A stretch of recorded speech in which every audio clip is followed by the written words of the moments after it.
Aydın mebusu ve sabık marif vekili Doktor Reşit Galip Bey, bu genç inkılapçı ve ihtilalci henüz 40 yaşına doymadan aramızdan ayrıldı.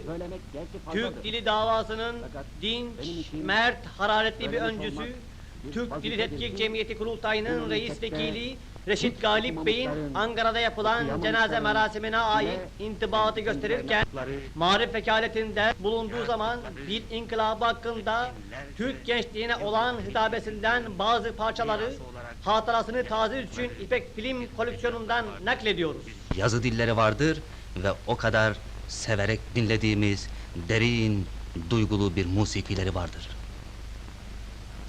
Halk edebiyatını yükseltmeye, halkımızın edebi zevkini, sanat zevkini yükseltmeye, bilgi ihtiyacını kendi haline göre yükseltmeye,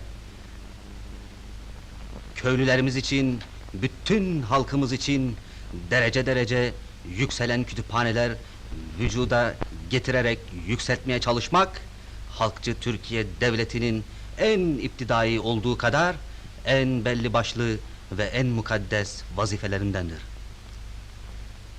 Dil ıslahatının inkılap hızıyla yürümesini zaruri görmekliğimizin sebeplerinden biri de bu vazifeyi en iyi ve en çabuk yapabilmek kaygısudur.